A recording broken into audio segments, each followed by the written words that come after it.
Welcome to the future of government experience. This documentary covers the transformative potential of emerging technologies and concepts within the realm of government service delivery. For centuries, governments have been the cornerstone of societies, providing essential services and shaping the lives of citizens. Over time, the methods and tools of governance have evolved, adapting to the changing needs and aspirations of the people. In this journey, we explore 5 key areas shaping the future of how citizens interact with their governments. These areas include digital identity, payments, citizen engagement, and artificial intelligence. And lastly, the metaverse.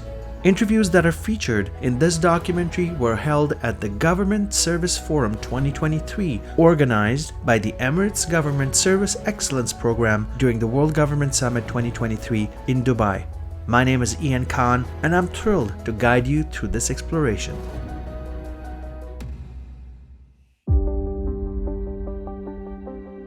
Our first area of exploration is digital identity. In an increasingly interconnected world, the need for secure and reliable digital identity has become paramount. Governments around the globe are developing innovative solutions that leverage cutting-edge technologies like biometrics and blockchain to establish and authenticate digital identities for their citizens. These digital identities hold the potential to streamline administrative processes between governments and their constituents. Even in advanced countries, we are still trying to grapple with the topic of identity because it's so complex. An estimated 850 million people around the world today do not have any form of official identity. Those that are living in low-income or countries or members of marginalized or vulnerable groups. The main reason or the key reasons for this not being the case is either documentary requirements that they can't fulfill, distance to the actual registration points where you need to go to get yourself registered, and the cost. It has an impact both from a social perspective, from a financial perspective, and an economic perspective. We need to start thinking about this issue from a perspective of we are delivering a service, right? Governments are delivering a service. And we are talking about digital identity here not only as a way for enabling better access to private sector services, which has been there for quite some time, but we are becoming much more sophisticated in understanding what's the value for governments to have solutions that enable the accessibility to the public sector services as well. So I think it's a complexity of needs that need to be taken into consideration. That's the first point. And the second point is really effectiveness and usability imply developing a system that minimizes the barriers of access to the different solutions. Thinking about the ones who perhaps are not even thinking about using digital identity right now.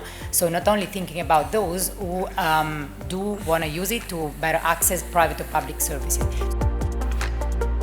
One thing we have here in the UAE is our UAE Pass, and we work very closely with the Telecommunications and Digital Government Regulatory Agency to really make sure that we utilize the UAE Pass. It's an identity system. It's one way that we can really connect and know who this person is, and we can authenticate that this person is who he says he is. When we launched UAE Pass in 2018, we actually heard what the pain of the customer. Customers basically suffered from having to remember multiple login credentials. We built that by adding another layer of service, which is digital signature, which also provides users with the ability to sign their documents anywhere at any time. We then evolved from there onwards to actually provide the ability for the user to request and share their documents digitally. In the US, you have login.gov. There will be a single sign-on and identity verifier for federal services. But there are obstacles currently to state and local governments using login.gov. There are limitations on it, and so states continue for the moment to go it alone. Some of them go to vendors and try to do a single sign-on solution for their state, which may or may not end up integrating neatly in the long term with a federal solution. Some of them are still department by department. So this is still an unsolved problem. Folks seem fairly comfortable with the idea of unlocking their own device with facial recognition. The idea of your government doing facial recognition on you, that evokes a whole different set of emotions. And in fact, last year, a company that was doing identity verification for our tax agency, our federal tax agency, lost that contract in the span of a week when it sort of surfaced in the public's mind and in the politicians' consciousness that they were requiring facial recognition to log in to access your tax records. I think one maybe good baseline principle here is only store as much data as absolutely necessary to do the work, such that, you know, in the cases where that work is going to outweigh the privacy consideration. I don't think one size does fit all, and that goes down to individual countries and then parts of countries, because, you know, if you look at the UAE compared to, you know, the UK, you know, there's an aging population in the UK compared to the UAE. So the WhatsApp culture that we talked about before, for my father who's 80, probably wouldn't quite work for him. So you look at what the citizens actually want versus the service that we're providing and tries to make it more attractive, and it's pretty successful. But without doing that, you're providing things that you don't know whether actually people want.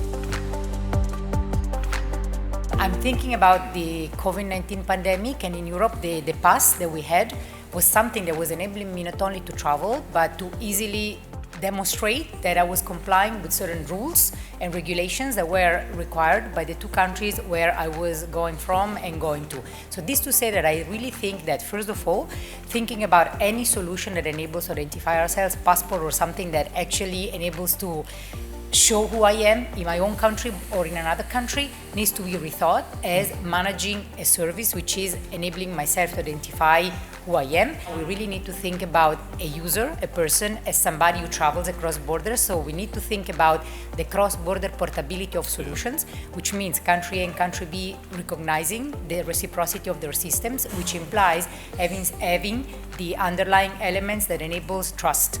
Because for me as a country to recognize your system, I need to trust that the underlying rules, regulations that you embed in the system that enable, for example, a trustworthy use of personal data, it's something I acknowledge. The approach needs to be context-based, even because you think the system in which the identity is managed, even in an analog world, is very different across countries. So you can't just have one single system, but the idea is to really think about the user as somebody who moves across borders and having this system that is interoperable from one country to another.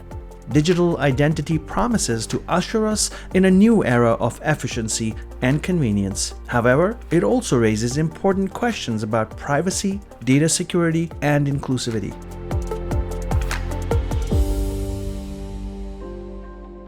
As technology advances and digital transformation accelerates, the way governments handle financial transactions is undergoing a significant shift. We explored the current state of payments within government systems and the potential for innovation to drive better, more efficient public services. According to a recent study by the World Bank, only 51% of government payments worldwide are made digitally, while the rest rely on inefficient and costly manual processes. Tomorrow's customer is going to look for differentiated services, and open banking, I think, becomes critical. So we've got three verticals. One is the bank apps we launch to our consumers, but in the next two verticals, we actually start looking at democratizing banking. I think there was conversation earlier about how do you make sure 80% of the innovation can happen outside, and I think that's exactly what open banking does. So we are building embedded finance, working with partners to develop new services where you actually don't need to come to a bank to access them. And I think the second part we're doing is banking as a service.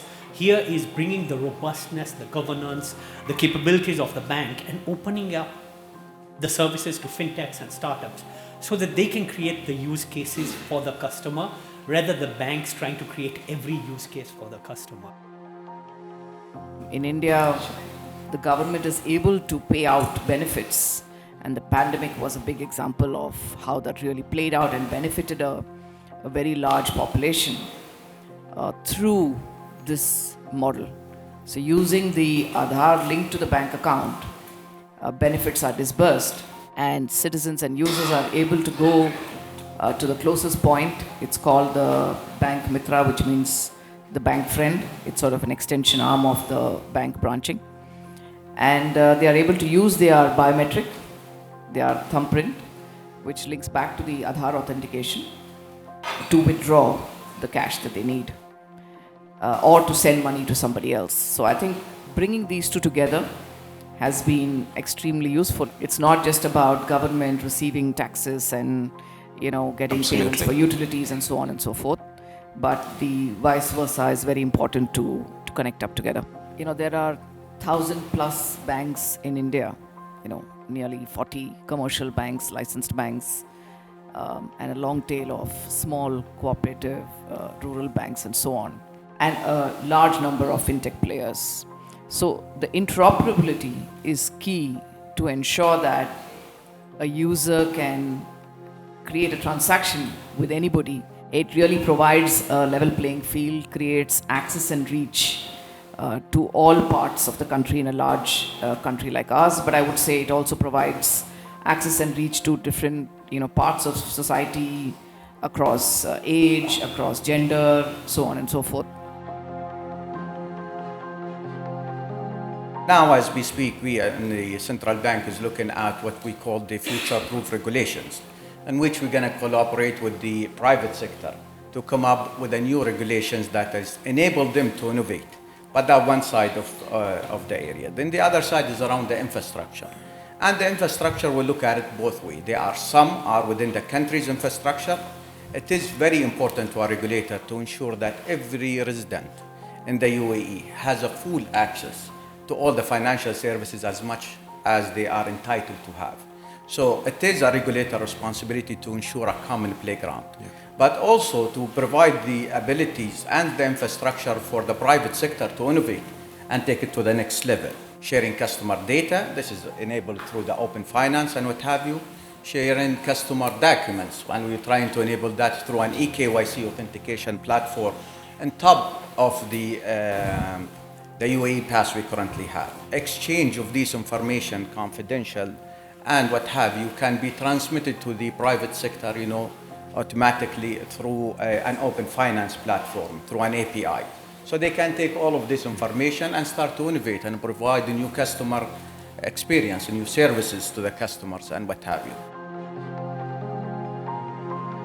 I think social presence of platforms is the only controller of adoption, right? So we have WEO, we have in this part of the world multiple banks that have tried to plunge into neobanking and digital banking and what have you, but we've barely seen any adoption as we've seen conventional banking. The main reason I feel is it is extremely difficult when you look at a country like the UAE and you have about 4 or 5 million laborers who've never used a smartphone before, and you try and put them on a digital bank. That's not a very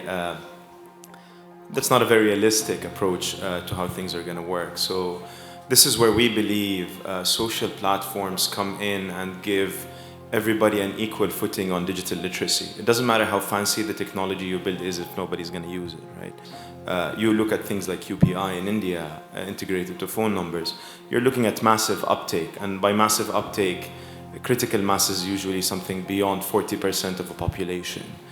And that becomes extremely sensitive as to who are you allowing to carry these financial transactions. Would you want to be the government that's allowing WhatsApp or what have you, or would you want to have your own internal solutions that you have better grip on and more controls?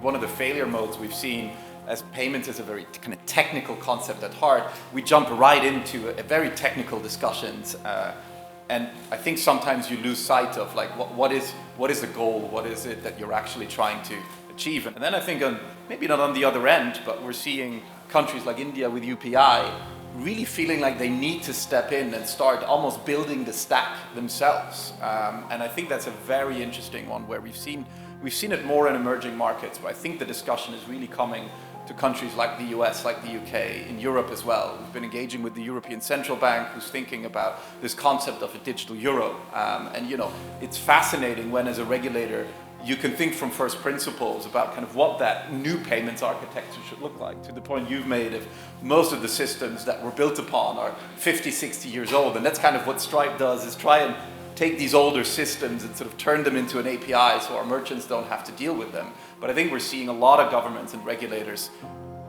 jumping right into kind of rethinking what that architecture looks like. In an ecosystem, everybody holds a certain interest. There could be conflicting interests, and it could be a pitfall if all of this is not brought together in a harmonious manner, but based on first principles. We've gained valuable insights into the current state of government payments and the need for innovation. By embracing digital technologies, governments can improve efficiency, reduce cost, and ensure better service delivery to citizens.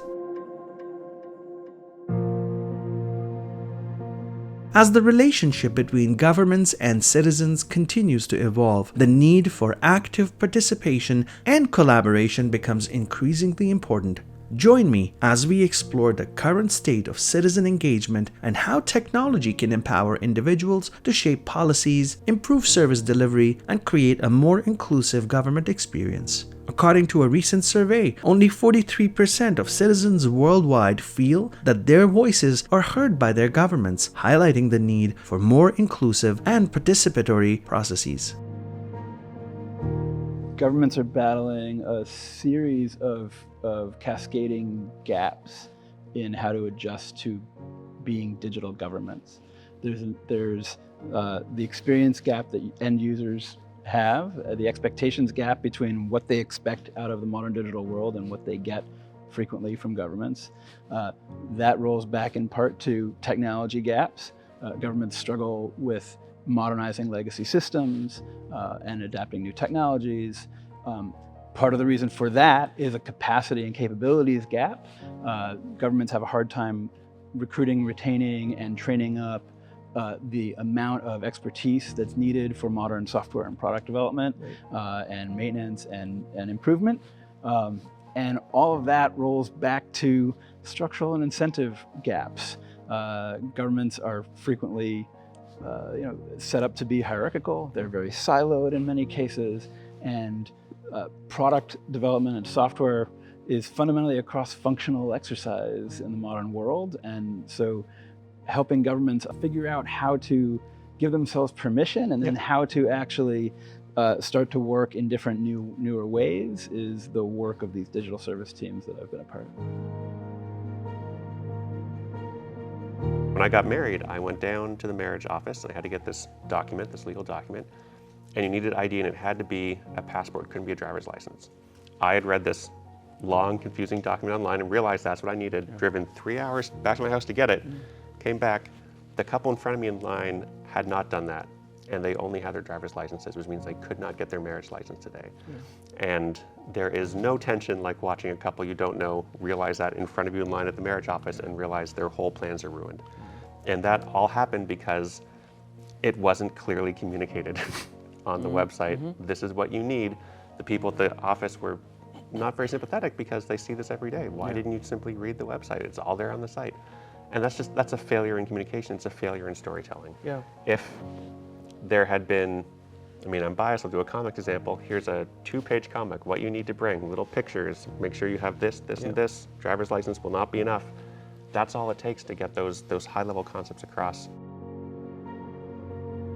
It's borderline scandalous the way that services are designed by civil servants based on a lot of poor information, their personal experience, the person who last complained about them. And one of the things that we have set up is a thing called Experience Lab, which is to do the sort of market research into the end users that bypasses government, because government very often doesn't know that way, and the techniques that governments are used to. So your favourite breakfast cereal will be much better researched than your need to how you get your driving licence. And I just think that pushing this thing of understanding the end user experience is very, very important and very novel to a lot of governments. And that is what we have been doing in India. We have been considering every user as a partner. And when you start designing, and when you even give the design phase in the hands of user, rather than design being the government's domain only, then it creates wonder. We're going to design it, we're going to develop it, and finally we're going to deliver it. Once you deliver it, you need to close the loop. You need to go back and see the people's feedback based on your design, because that is how you adjust your design. And you could also adjust your direction, by the way. You could also adjust the direction and see, maybe this is not what people want. Maybe I need to change my whole goal. And there's nothing wrong with doing that.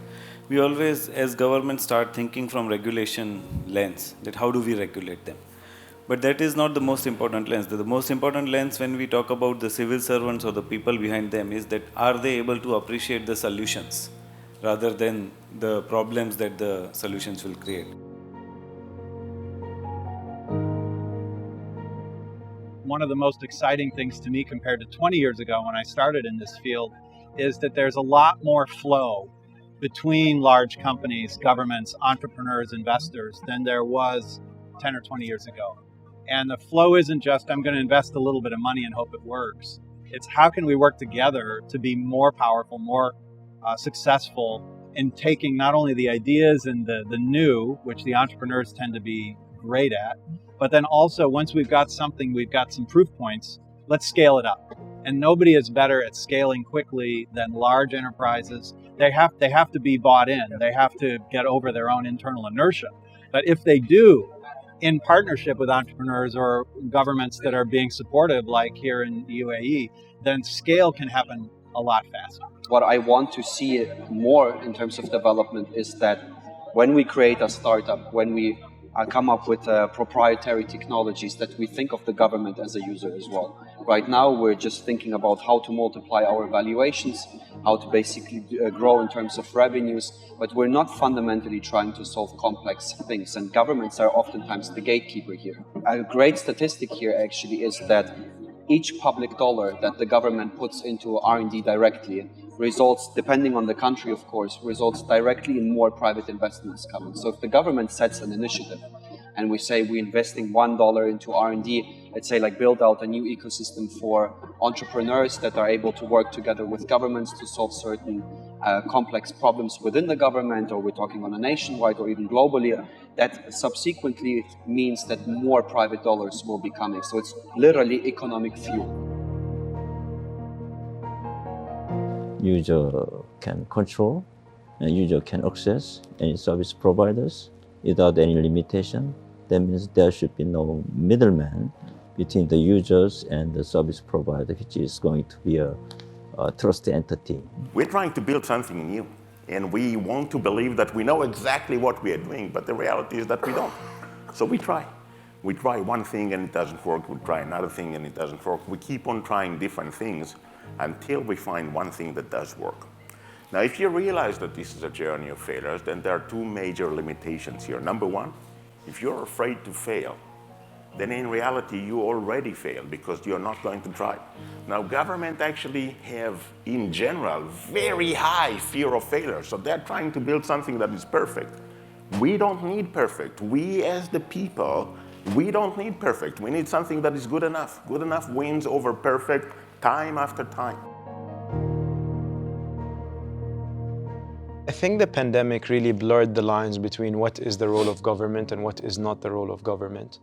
But I always relate to the saying, the business of government is to get out of business. However hard the government tries to build experiences, it will not be as good as the people who have been building experiences for the past 20, 30 years. For many different considerations, the talent is not attracted as much to building technology for governments as much as it is to build in the private sector. Incentive schemes, there's a lot of know-how that has been built in the private sector that will be hard to mobilize to government. The experience of the end user is one of the things that is not at the decision-making table in a lot of instances in government. Who sits at the decision-making table when you're rolling out technology or services?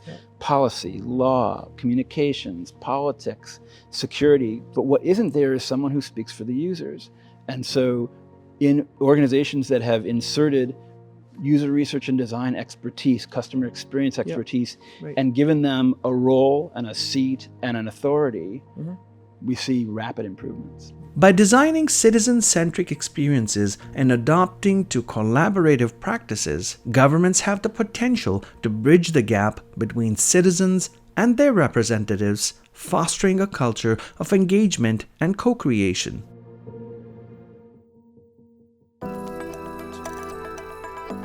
As technology continues to evolve at an unprecedented pace, governments are harnessing the power of artificial intelligence to enhance efficiency, decision-making, and service delivery. As an opportunity, it can be used to improve the services. It can be used to help people interact with government. It can help to educate people, to bring different services together and to break down different silos, for example.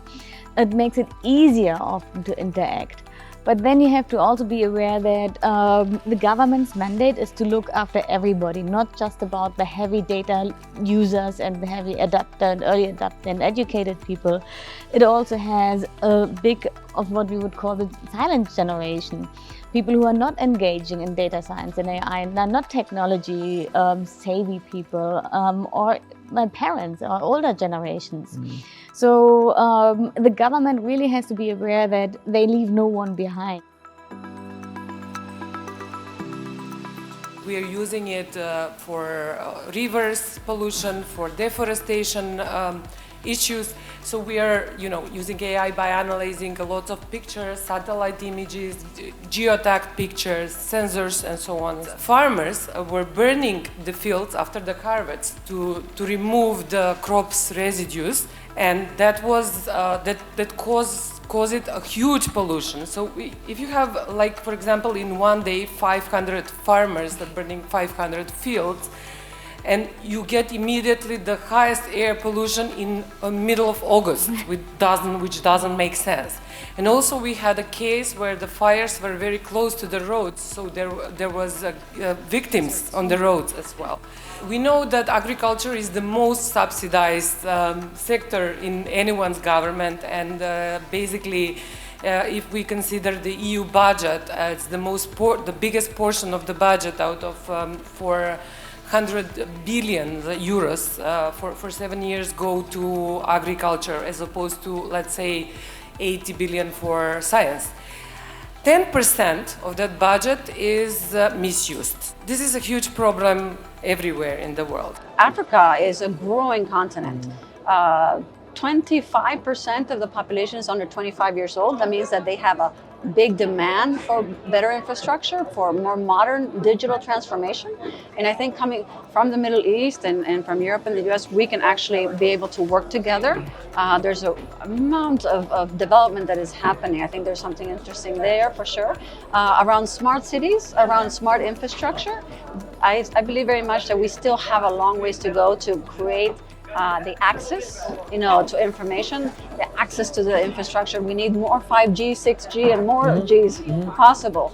During this forum, I tell many people about AI sharing rather than data sharing. So we can store and maintain our information inside of us, inside of our system. And then we can train the AI with our own data, and then we can share the AI with other people, with our organization.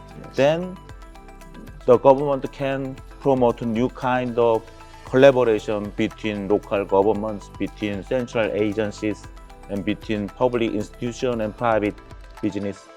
So we can promote a new kind of collaboration, and you can create new values.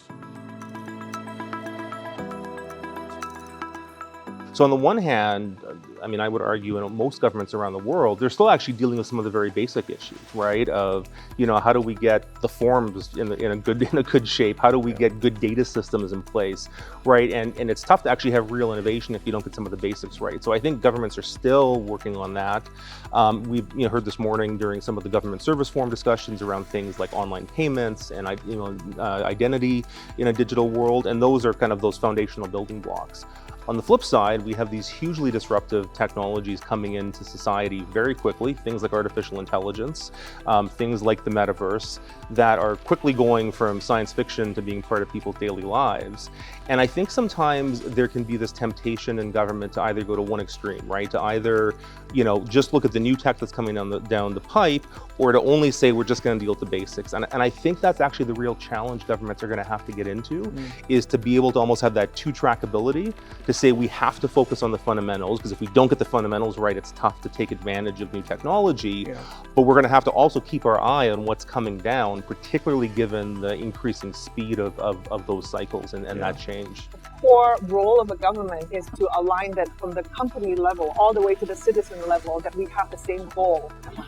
And I think we have been lacking the ability to do that. And as the technologies, AI would be a great optimization tool or even recommendations engine, right? But I think the government very much needs to kind of be intentional about how to align all of these initiatives so that we can, solve the solutions that we really want to do. As with any transformative technology, AI also raises important ethical considerations. Governments must strike a delicate balance between leveraging the power of AI and ensuring privacy, transparency, and accountability are maintained within their operations. By adopting responsible AI practices and engaging in public discourse, governments can navigate these challenges and build trust with their citizens.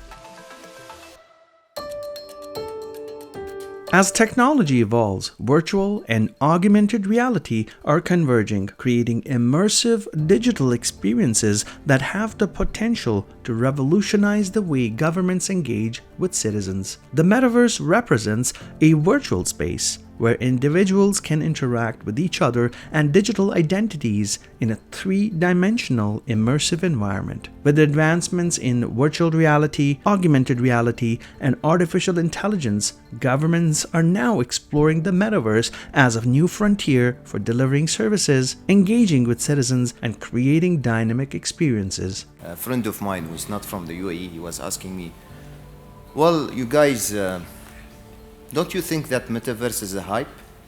And why you are too much excited about metaverse? And I, knowing that and the fact that the metaverse is at a very early stage of maturity and it will be maturing, I said, yes, this is it. That's why we are an early adopter and pioneer in embracing new technology. And this is the philosophy of the United Arab Emirates government, where we always think about the technology as enablers for the mankind. And metaverse, or even other previous technology, we talk about AI, we talk about blockchain and others, you'll see the rhythm is the same, where the UAE or the government of the UAE embrace the technology at very early stage. I know it's maturing, I know it may be changed and rapidly will be changed, and sometimes we need to catch this change. They're targeting to create 40,000 jobs, virtual jobs on metaverse by 2030.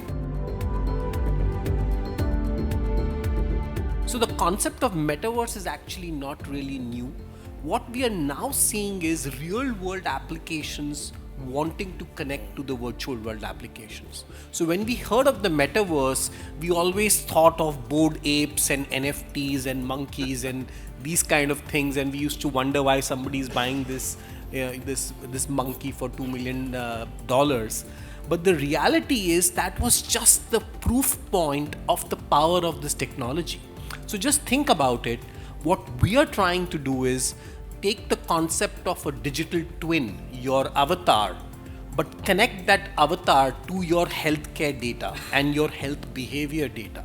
So what it means is that the healthier you are, the more younger your avatar becomes in the metaverse. So when you are engaging with everybody, you now suddenly carry your health data, which becomes what we call your score. And now the insurance company comes and looks at your avatar and does dynamic insurance underwriting and says, just like in a game, we give you a shield so that you can't get damaged. So we are taking that concept of a gaming shield and connecting that to health and life insurance. There's still a lot of governments in the world who work with paper, right? We're really fortunate here to be talking about digitalization a lot of the time. See, the reality is there's still a lot of forms, duplicate forms, a lot of really poor data management, very poor access to government services in a lot of communities in the world. So that's what we need to prioritize, is digitalization, the basic layers, connectivity, right? Good, strong broadband. In the United States too, by the way. Aside from citizen service delivery as a potential channel, I would say there's 3 big use cases we've seen where virtual reality in particular, kind of the immersive digital experiences, really have, I think, some benefits down the road. So one of them is anything that involves a 3-dimensional object or experience. So for example, in our program, we have a module around design thinking, and we have people do a prototyping sprint to understand what that's like. But we actually moved them to do the prototyping in virtual reality, which meant that even somebody with no design experience can very quickly build a life-size model in a way that's faster, cheaper, easier than if you were doing that physically. The second one is around data visualization. So we're actually experimenting with using virtual reality for data visualization, where you can get that essentially extra dimension of data to play with. I think there's huge potential down the road for decision makers to think about how do we move away from briefing government executives with 8.5 by 11 pieces of paper and actually get them to experience data in a much more immersive way. And then the third is around remote work. So, we're now kind of moving out of the pandemic phase, thankfully, but I think some of what we've learned about working remotely is going to stick, and people are still hungry to have those human experiences. And I think as the technology gets more fidelity, I will say I think having a 3-dimensional experience of colleagues digitally is still different than a 2-dimensional experience on a Zoom screen. And so I do think as the technology gets more sophisticated, and particularly as we move into augmented reality, where you might have a smart eyeglass that actually projects digital images in front of you, I think in the next 5 to 10 years, we might actually see this become a very common business device, and that might actually start replacing a lot of the screens that we would typically have in our office with one device that essentially brings our digital world to us wherever we are. Behind all these answers is the who, right? Who are these services targeted for? Who is the metaverse for? Now in this audience, I don't see a lot of teenagers. I don't see a lot of kids of preschool level, but we've got the older generations. And they say that the metaverse, the majority of people in the metaverse are younger people, like your kids and your kids who are playing games. How about we ask them, how many of them want to meet a government official to get some kind of a document going? We have no rights. Our data is owned by corporations. They decide who's going to be banned, whose account is going to be there, what tweet is going to get removed or put. So the challenge is that the current internet is controlled by a few companies, and even though we are contributing to all the data, we don't own any of that. The Web3 and the metaverse, the reason this is going together is it's literally like saying that we are getting society and civilization in the internet. Today we are living in the slave era of the internet, where we are slaves to these companies. So exactly the way when we talked about government, who is the government serving? The people. They are not serving their shareholders, right? Similarly, when these platforms are going to come together, and I'm glad that somebody is talking of governance, because we are now going to look at a rule of law which will be same for others, and not some random kid in some basement deciding what tweet or what post they are going to be there or remove. So I think this is exactly the kind of forum which needs to debate and discuss the metaverse, because we need to think of it as a new country being formed right in front of our eyes. A new society in a way. A new society. The metaverse opens up a myriad of possibilities for governments to reimagine service delivery in a more interactive and inclusive manner. However, as with any emerging technology, there are considerations of privacy, security, and accessibility that need to be addressed to ensure that the metaverse is harnessed for the greater benefit of society. We hope that you enjoyed this documentary and the insights that were shared. This documentary was filmed during the World Government Summit 2023 and the Emirates Government Service Excellence Program's forum that was held during the World Government Summit 2023 in Dubai.